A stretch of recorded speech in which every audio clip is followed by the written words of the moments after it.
What if I'm not ready to talk yet? What do we do then? I guess it'd be too late. I guess it's too late. I have to talk? Yep, you gotta talk. Welcome. Hey, you. Yeah, you. Welcome to Student of the Gun Radio. Thanks for joining us today. Thanks for joining us on this weekly adventure that we have called Student of the Gun Radio.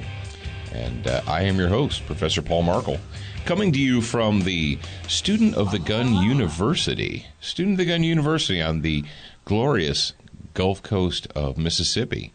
And the person who's on the other side of the glass case of emotion, he's on the outside of the glass case, and is currently silencing his phone so it doesn't make noise while we're recording, is Jared. Hi, Jared. Hi, how are you today? Was your microphone on, Jared? Yeah, it was. So they were my Big Hero 6 ringtone. Wow. Is that what that is? That la la la la la. Yeah. I have no idea what that was. Oh, you've never seen that movie, have you? No. That's a pretty good movie. Well, good.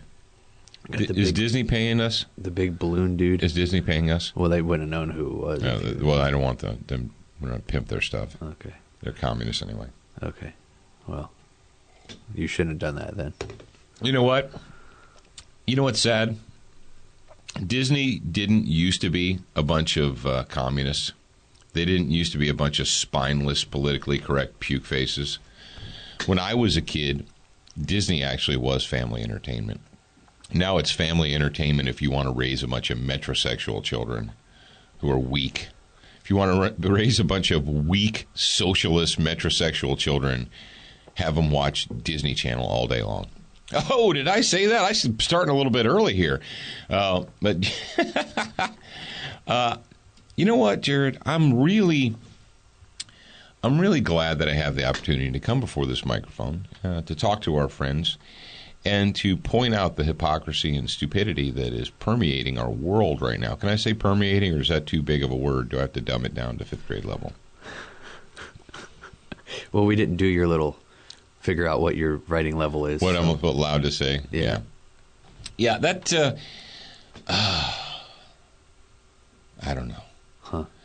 Thing is, it's not really a fair comparison, but because if you took that test, you guys, is it a computer test, or you feed what you've written into a program, and it spits it out on the other end, and it tells you what grade level you're writing at, 6th or 7th or 8th, and the intelligentsia, those that are in the know, will tell you that you're supposed to not write any higher than 6th grade level, and that maybe 4th grade level might even be better.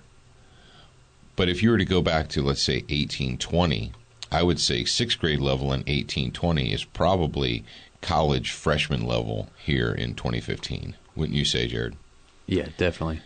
When you have college freshmen that can't even understand half of the words that are in the founding documents that were written by people that didn't go to college. Most of the founding fathers, if you do research, most of them were not college grads, and a lot of them were homeschooled. What?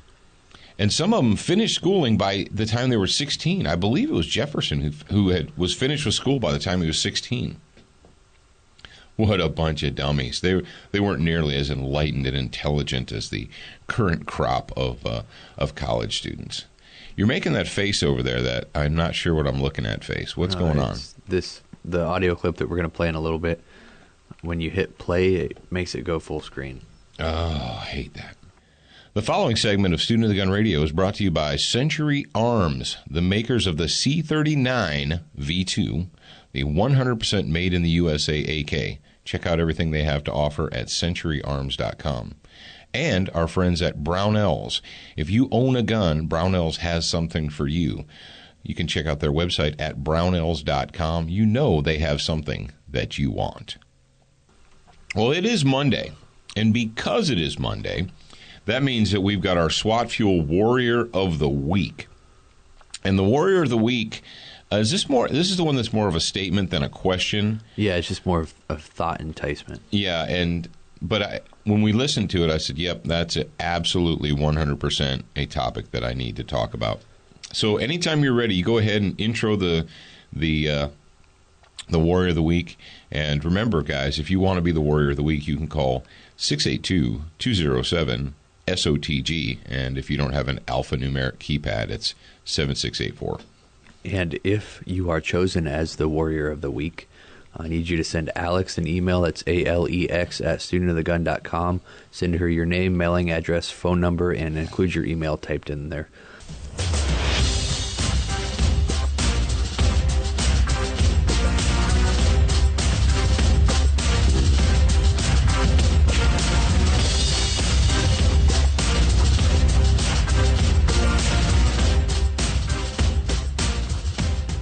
Morning, gentlemen.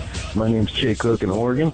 I had a quick observation for you. I find a little disconcerting. I recently finished my first NRA firearms instructor training class, and I noticed that they no longer allow you to refer to a firearm as a weapon in training, and they have changed the fundamental firearm safety rules, which I thought were fundamental. They now have trigger control, muzzle control.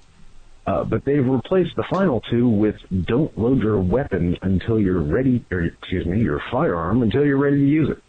Thought that would kind of create a disconnect between the hunter sporting people and the self-defense ones of us.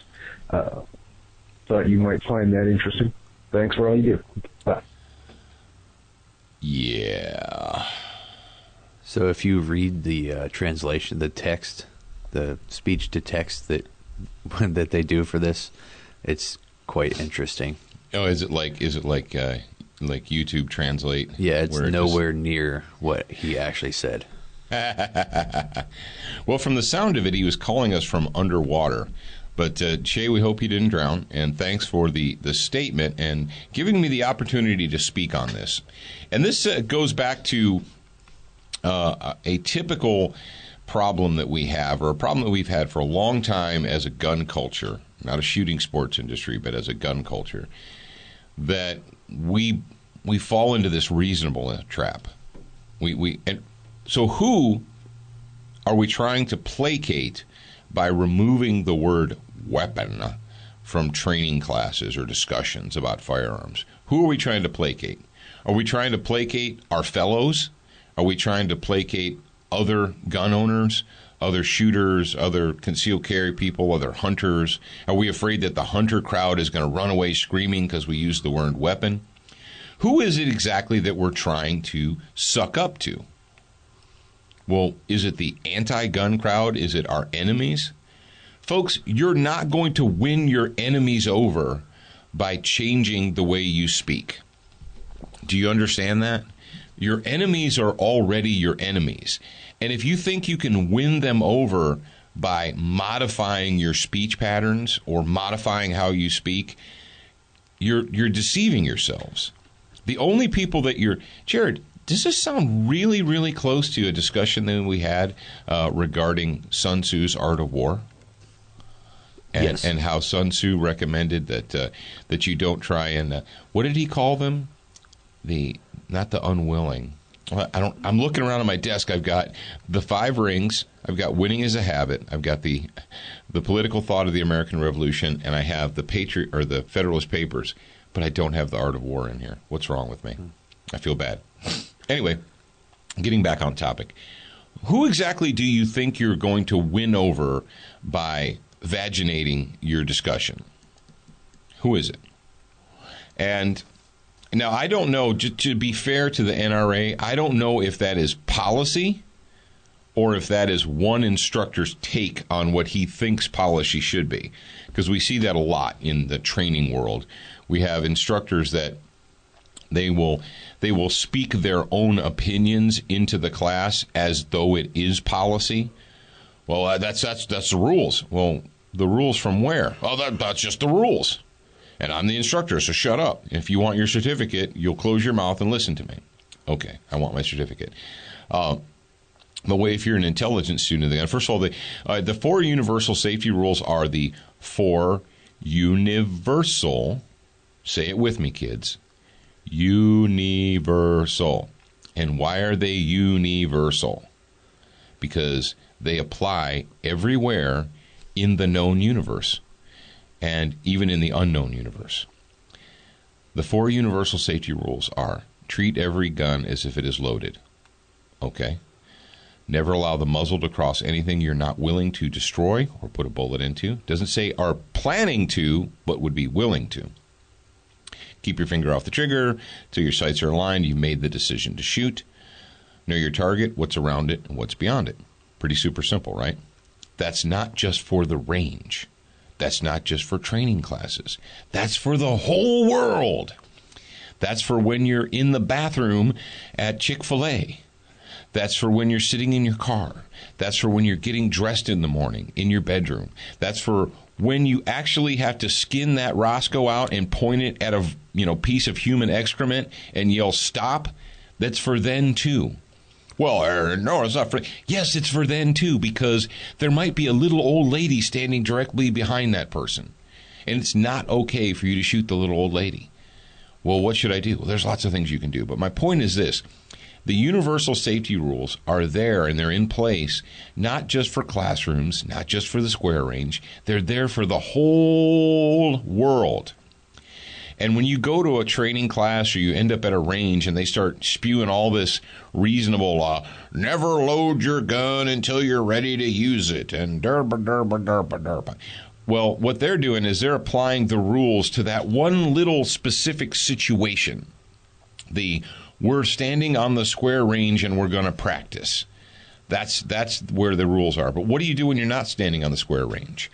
What do you do when you're, like I said, in the can at the Chick-fil-A and you need to do your business? What do you do when you're anywhere in the world with a gun? And how do you train people to be, quote unquote, gun carriers if you don't teach them the right way? Well, yeah, the whole never load your gun until you're ready to use it is nonsense. It's not a universal safety rule. That would be maybe a range rule or a rule when you're dealing with children or something, but it's not a universal safety rule. And the whole don't say the word weapon, who are we trying to placate? Who are we trying to placate? We're trying to make the hippies like us? Well, if we change the word from weapon to firearm, then the moms who demand more bedroom action, well, they'll leave us alone. No, they won't. If you're an NRA firearms instructor, changing the word weapon to firearm or gun is not going to make Nanny Bloomberg and his minions leave you alone. What it shows is that you're ashamed of what you are and what you're doing. That's what it shows. It shows that you're kind of fearful, that I want to be reasonable. I want to be reasonable. This puts me in mind, and I said, this is kind of one of those situations where people say stuff, and you step back and you think, do you hear what you just said? Or are you just saying it so that you'll sound good? Many, many years ago, when I became a 4-H firearms instructor, a 4-H shooting sports instructor, because there's more than firearms in 4-H shooting sports. There's archery and so forth. But when I went through my instructor training, and 4-H has a really solid program, and before you're allowed to stand in front of kids or work with kids, you have to go through the state-approved instructors program. Then you have to sit down with the county extension agent for an interview. It's like being hired for a job. And then after you do that, then you work with another instructor, and then eventually you're allowed to be the main instructor for whatever discipline it is. But I learned this. I went to a seminar, and the instructor trainer up there was talking about generalities of when you're dealing with shooting sports and you're talking to the kids and so forth. And one of the big ones is we don't ever use the W word. It's kind of like the N word. They don't even say it out loud. They just call it the W word. They don't say the W word in front of the youth because we don't want the youths to know that you can use a gun as a weapon. And you're like, okay, well, you're dealing with young people. I can live with that. All right, I can live with that because you're not teaching 12-year-olds to concealed carry. You're teaching them to use a single-shot .22 rifle to shoot a target or a bow to shoot a bullseye or what have you. And we went on, and then they said, well, and also when it comes to practice, when you're working with the kids, don't ever use any kind of a silhouette-shaped target. Don't ever have them shoot at anything that looks like a human And then they went on and said, or an animal. And I was like, what? Friend, I was like, okay, I'm going for some clarification here. Yes, well, we don't ever want to give the impression that we're shooting at anything living. So no silhouette targets, no human-shaped targets, and no animal targets, turkeys, deer, whatever. They should be geometric shapes, like circles and squares and triangles. And I was like, okay. But doesn't 4-H shooting sports also have a hunter's education class? Don't we do hunter's education? And they're like, well, yeah, we do. We do hunter safety and hunter's education. What do hunters shoot at? Animals? And they looked at me like I was an idiot. They're like, I said, you just said that we don't ever want to give the impression that we're allowing our kids or youths or whatever to shoot at anything animal-shaped. And I said, yeah, but we do a hunter's education class. We talk about how to like skin and how to like field dress animals and different shapes of animals and their paws and all that. But what are you talking about? And I was polite. I didn't say, what are you talking about, you moron? Why are you so afraid? And that's what it is. They put their little reasonableness hats on because the people who give these, the instructor trainers, they're, professionally college educated people, and they're all really super reasonable. Well, the reason behind the no animals targets is because, well, some parents that come out and bring their kids to the class, or to look, if they see you shooting animal targets, they're not going to want their children involved because they don't believe that we should shoot animals or blah, blah, blah. I'm like, then we don't want those hippie weirdos there anyway. But no, it's just me being a mean guy. So, folks, don't get wrapped up in all this politically correct. How can we placate our enemies? Do what you know is right. Do what you know is correct. And unfortunately, like our friend Shay Cook here said, he obviously has had some training previously to this. But sadly, what you'll end up with is you'll have people that'll go to one of these classes or a similar class, and that's their first and only class. And so they come out of that thinking that, yeah, that's it. That's the way the gun instructor world is. We don't say weapon. We don't load our guns until we're ready to commence firing, yada, yada, yada. How do you combat that? Education and experience, lots of it. Your first class is simply that. Your first training class should be your first training class, not your last training class. What do you want to talk about now, Jared? You want to get into talking about the thugs and stuff? Sure, why not? Since we're talking about the whole changing our language thing. Yep. About the 4-H, we can get in and start talking about thugs. Oh, sweet Buddha. This is so crazy. But this is illustrative as to where we are as a society. Folks, I thoroughly believe that if World War II would have started in 2014, that we would if World War II would have started in 2001, half of this nation would be speaking German right now, and then the West Coast would be speaking Japanese. Because we don't have the fortitude to win anymore. We don't have the guts. We don't have the courage. We can't even insult our enemies. And this is actually more of what I've talked about previously. I told you guys how when I was working during the global war on terror, which is ridiculous. But during the global war on terror, and I'm teaching young skulls full of much, these little troopers, expeditionary combat skills, how to shoot and kill your enemy, right? And the Department of the Navy has forbid us to use derogatory terminology to describe the enemies of the United States, because that's just not professional. If you can't even, if you're afraid to hurt your enemy's feelings, you've lost.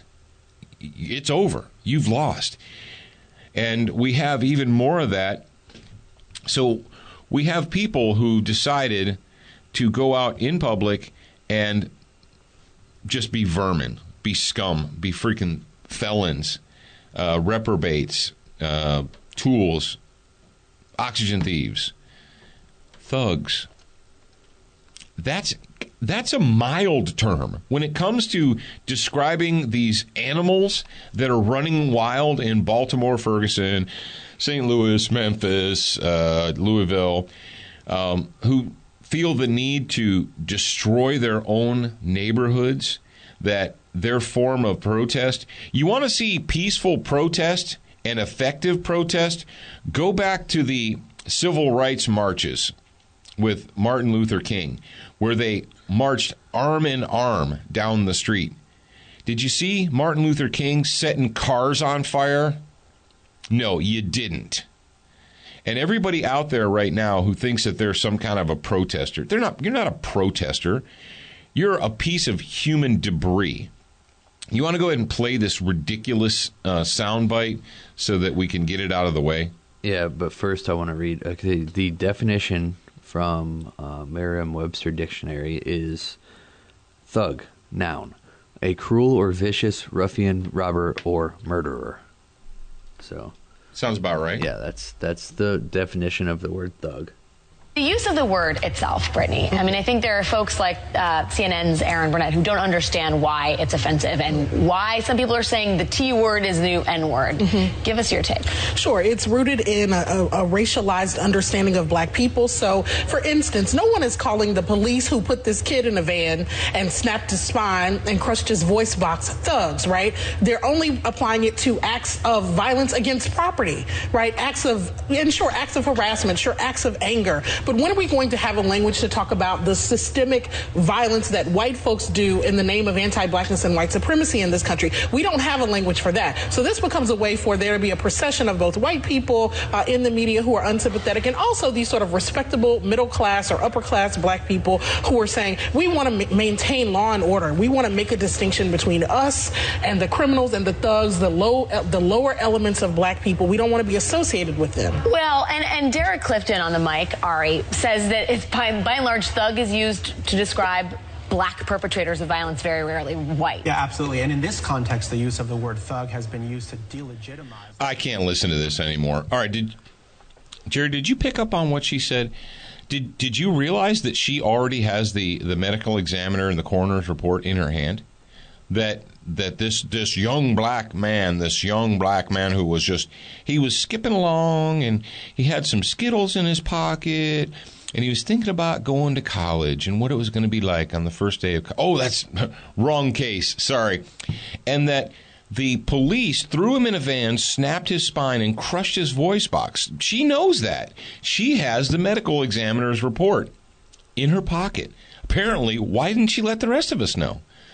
You might be thinking, yeah, but Paul, she doesn't. She just said that. Well, what we're doing is we're setting the narrative. It doesn't really matter what the facts turn out to be. We're just going to set the narrative. We're just going to say what we believe they are to justify our behavior. And did you notice how she says, so now your property is not that big of a deal. Did you hear that, Jared? Did you pick up on that? Yeah. She's like, yeah, there might have been some property damage and some righteous anger. What? What? And, Jared, go ahead and read the Webster's Dictionary. Apparently, what's this woman's name? Shaniqua? I don't know. LaFonda? I think it might have been LaFonda. Apparently, LaFonda, she doesn't possess, or she didn't have access to Webster's Dictionary. Or, I don't know. I mean, there's more than one. Maybe Merriam-Webster's Dictionary, the American New and Improved Dictionary. What is the definition of a thug? Go ahead and give it to us again. You got it right over there. A cruel or vicious ruffian, robber, or murderer. Cruel, vicious, ruffian, robber, or murderer. I would say that describes the vermin who are running around like animals in destroying other. This. Oh my God! This is so illustrative. All you have to do is allow these folks to open their mouths and they speak their minds to you. So in her mind, property is not really something that you have a right to. This goes really hardcore into the socialist mentality that property is given to you by someone else. And therefore, because it is given to you by someone else, it can be taken away arbitrarily by someone else, and you don't have any complaint. You don't have any recourse. So you're a mom and pop shop. You're a husband wife who opened up a hair salon in Baltimore, or a check cashing store, or you have a franchise for a Denny's or whatever it is. And you took out a $100,000 loan, maybe $200,000 loan. You work 12 hours a day. You mortgaged your house. How many people have mortgaged their houses to pay for their businesses because you're inspired? You're like, oh, we can do this, honey. We can run this business. And then a bunch of thugs, a bunch of vermin, a bunch of oxygen thieves just one day decide that they're angry over, well, we don't have any of the facts, but that doesn't really matter because they've been inspired by their race pimp masters to go out and misbehave.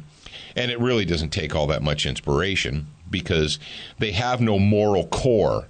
Can I say that? Yeah, I can say whatever I freaking want, because I'm not one of these mealy-mouthed, spineless puke faces that apparently inhabit all of the newsrooms in the United States of America. So here you are. You put your whole life savings, you mortgaged your house to get enough money to open this business, you stock it with supplies, you work easily. If you're a small business owner, you easily work 12 hours a day. And a bunch of animals decide, because they're outraged, that they're going to smash your windows in, steal all of your property, and then burn it to the ground. Well, you've got insurance. Can I say F you, Jared? Am I allowed to say, like, fornicate yourself? Yeah. Next person that says, next puke-faced scumbag that says, well, you got insurance. You know what? I've got pressure dressings and bandages and tourniquets. Can I cut you up? I mean, I can cut you up, right? I got pressure dressings. I promise after I cut you up to put a tourniquet on you. Does that work for you? We've got suture kits. Jared, we got a suture kit in the bag back there? Yeah. We got suture kits. Stand still. I'm going to cut you up. Oh, well, hang on, Paul. You know that just because, that doesn't make any sense. Well, it makes about as much sense as you Nimrods out there. These Nimrods, oh, they have insurance. That'll be better for them. Really? Says someone who's never dealt with an insurance company, who's never had to rebuild their lives from ashes. So because some thug is outraged, or he's been inspired by his race pimp masters to go out and commit crime, we can't even refer to them. What are we supposed to call them? Oh, and according to this LaFonda here, according to LaFonda, we're not even supposed to be angry because their behavior isn't really the problem. It's the did she say anti-blackness? Did that word actually leave her mouth? I think so, yeah. You want to know who the racists are? LaFonda sitting in the newsroom yakking with that talking head chick. And then that mealy-mouthed, spineless metrosexual who's sitting next to her in the studio. Yeah, you're right, LaFonda. I think we need to have a conversation about race. No, we don't need to have a conversation about race in America. We need to have a conversation about morality. We need to have a conversation about the decay, the moral decay that essentially every major metropolitan area in the United States of America has fallen into, and why that is. There has not been a Republican conservative mayor in Baltimore since 1967. Yeah, LaFonda, your buddies have been in charge for 40 years. When are you going to fix it? Oh, we're almost there. We just need more money. We need more of your money, and we need to take a little bit more of your liberty, and then it's all going to be fixed. it's a lie.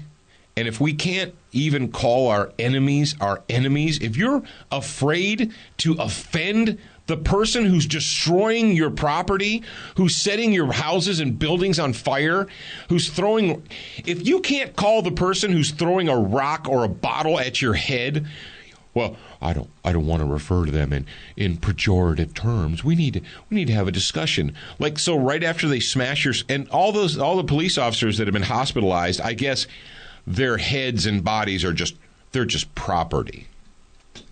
Folks, I'm sick of this. America, fix yourself. You're wrong. So my question is, this dude, okay, the Freddie Gray, he died because of what? He died because in a van or whatever. So the cause of death, do they have an official thing? No, the report hasn't been issued yet. I was just looking. But it looks as though he had a severed spine from being manhandled into a van or whatever. Why was he in the van in the first place? He's a criminal. Well, you're just because he's black. Just because he's a black drug dealer that was running from police, you think that makes him a criminal. This dude has a long history of criminal behavior. And you can't hold that against him. Yeah, I just looked up his criminal records here, and including controlled dangerous substance, malicious destruction of property. Maybe that's why they're all rioting. Second-degree assault, fourth-degree burglary, trespassing, and the last one, what most of the news outlets are telling people right now is that he was arrested for alleged possession of a switchblade. That's what MSNBC, CNN, and all those. No, that's bullcrap. That's not why he was arrested. Maybe that's why he was arrested the last time, because he has a freaking long. There's so many criminal records here. Well, you can't. They don't know that. March 20th, 2015. March 13th, 2015. January 20th, 2015. Well, so why was this dude even? Why was he able to do this? Commit this many? You mean crimes? why was he was arrested on all those charges previously? Why is he out on the street? Yeah, why was he walking down the street? Those were just in 2015. So he was arrested for what in March? March 13th, 2015, malicious destruction of property, second-degree assault. And March 20th, which was 7 days later, he was arrested with possession of a controlled dangerous substance. So why was he walking around on the street in the middle of April? Yeah. Well, because you can't put people in jail. That doesn't solve anything. Putting criminals in jail doesn't solve anything, Jared. Don't you know that? That doesn't help them rehabilitate their lives. December 31st, 2014. So essentially, he was arrested like a dozen times in the last 18 months. Most of them are drug charges. Well, that's a victimless crime, and drug laws in America December are wrong. 14th, 2014. Apparently, assault laws in America are wrong, and burglary laws in America are wrong. And the narrative is that if you are an oppressed minority, you should be able to do anything, take anything, kill anyone, steal anything, destroy anything you want anytime you feel like it because you're outraged. Because of the anti-blackness white supremacy movement in America, according to LaFonda on CNN or MSNBC or whatever worthless puke-faced news outlet that was. Well, they were trashing CNN, so it was probably the Microsoft News Broadcasting Company. This next segment is brought to you by Velocity Triggers, designed for precision. If you got a black rifle, they've got a trigger for you. And yes, you can install it your very own self. Just follow the directions. And Crossbreed holsters, if you need to carry a gun, if you want to carry a gun, if you want to attach a gun to your body or anything else, Crossbreed holsters can help you do that. So go to crossbreedholsters.com. Jared, do you want to talk about the New York metrosexual who's decided to weigh in on the gun culture? Oh, is that where he's from? Yeah. What's funny, honey? People, is this. Know this. The people that live on the far left coast and the far east coast, when they encounter gun people, they view them like it's like they're in a zoo or they're out there like viewing these barbarians. And the barbarians are interesting to watch, but they're scary and you don't want to get too close to them. Well, this a New York metrosexual decided to write a story for the Microsoft News Network, and did you see what it's under? It's MSN.com under Money, the Money top section. And this story actually, the story link was sent to us by one of our listeners. So, Jared, this is so vag-tastic that we've just got to give it a theme song. Tiptoe through the window, by the window, that's where I'll be. Come tiptoe through the tulips with me. Yeah, the only time that I ever end up on an MSN anything is when I'm doing research or somebody sends me a link. But this title of the story, Designer Guns, Ridiculously Expensive and Selling. Oh, that's crazy talk. And this is how he starts his story. For many people, few thrills in life measure up to that of firing a gun. Whether you're a soldier of fortune in hostile territory, he actually used that terminology. Soldier of fortune in hostile territory. A police officer putting away creeps, or just an executive with an hour of leisure time to spend at the range, the results can be the same. If you're a metrosexual writing this story, with every shot you squeezed off, the day's stress melts away and recede further into memory. Of course, now you always have to do the but. And in this case, it says of course instead of but. Of course, some view Americans' affinity with guns as scary and dangerous. But while the debate goes on, sales soar. Be afraid, America. The average firearm ranges in price, and for those who view them as more than just loud toys that make holes in things, they're heirlooms, they're works of art, and they're examples of craftsmanship at the highest level. Prices for such weapons go way beyond those of the .38 snub at the pawn shop. This is what happens when you let New York metrosexuals write articles about guns. He's been reading like too many Mickey Spillane novels. I went to the pawn shop and I got me a .38 snub. And if you were to say to this metrosexual, what is a .38 snub? Well, it's like a Saturday night special. It's like like a snub nose. What does that mean? Because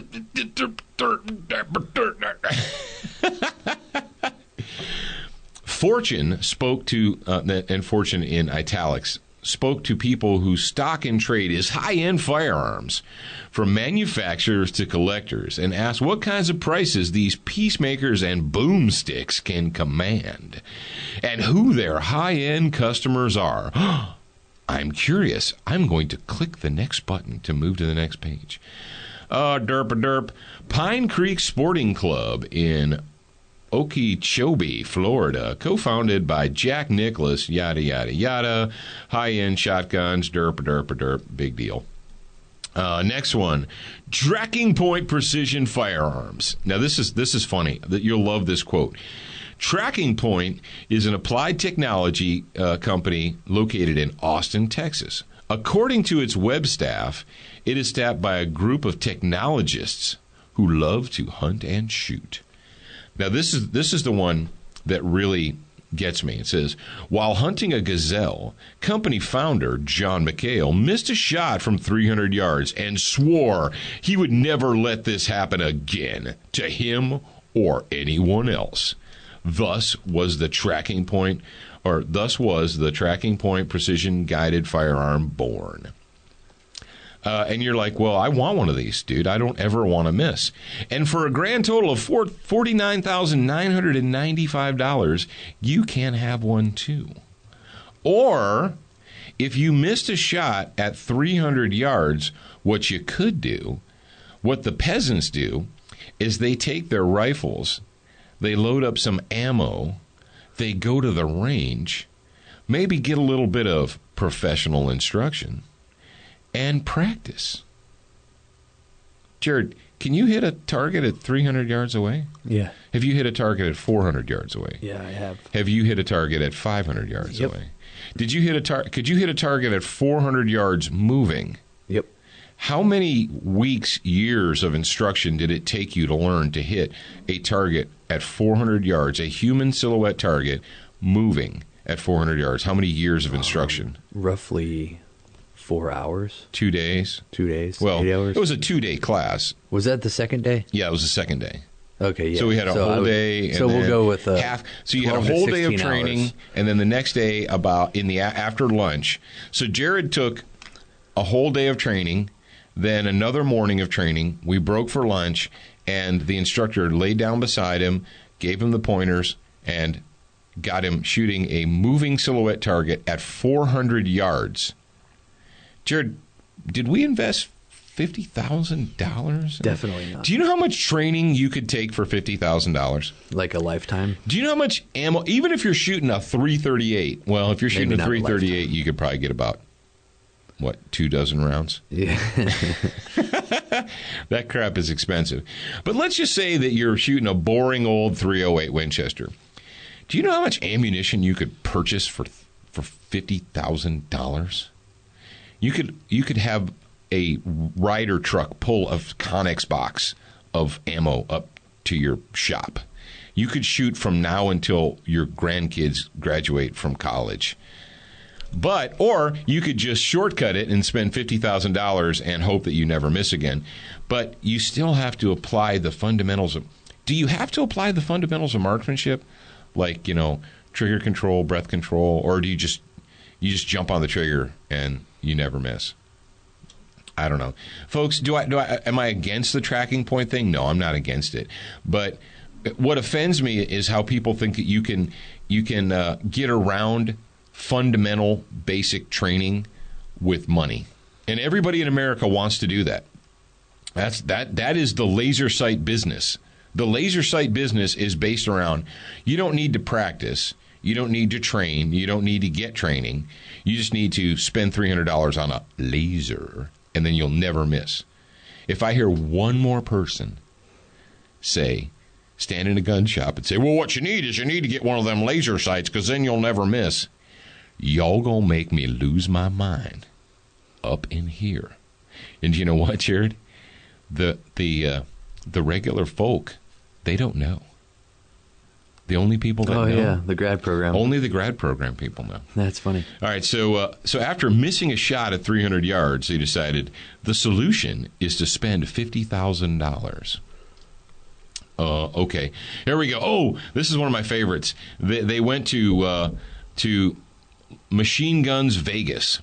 If you guys are hip cats, you know that there's probably more than one now, but there's one big one, the Rent a Machine Gun in Las Vegas. Machine Guns Vegas. You go out there and you can shoot full auto, this and that's, and any kind of anything you want because it's free America out there. And but that's really expensive. Well, duh. Of course it's really expensive. Your one magazine full of ammo is like $20. And then they're like, you want to shoot a minigun. Now, this is one that I thought was really interesting.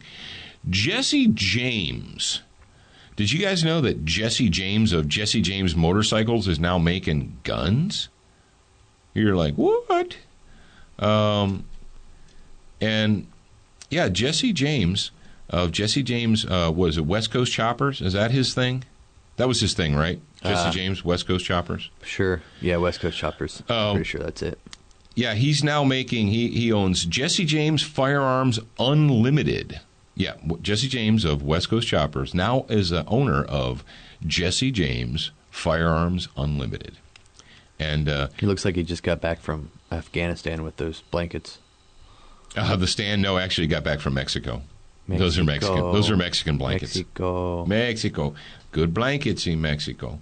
Yeah, the author of the story is Daniel Buckspan. It's Bukszpan. He's a New York-based freelance writer. Well, congratulations, Daniel, on dipping your little toe into the firearms culture.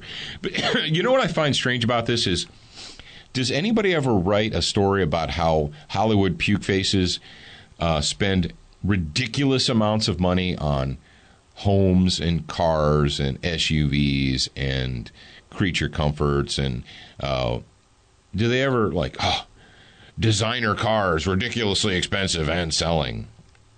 But we just thought that was interesting. We always find it interesting when the metrosexuals they try and dip their toe into the gun culture, or they try and experience the gun culture. They want to hang with the barbarians for just a little bit, but not enough to get dirty. Well, ladies and gentlemen, children of all ages, you know what that means. The fact that I said that means that I'm about to tell you goodbye. But let's not say goodbye. Let's just say farewell until we meet again. And if you're a hip cat, we're going to meet you again tomorrow. All right, ladies and gentlemen, have a good week. We're just getting started. Remember, you're a beginner once, but if you don't want to be a student for life, you can spend $49,000 on a rifle that apparently you will never miss with. So keep that in mind.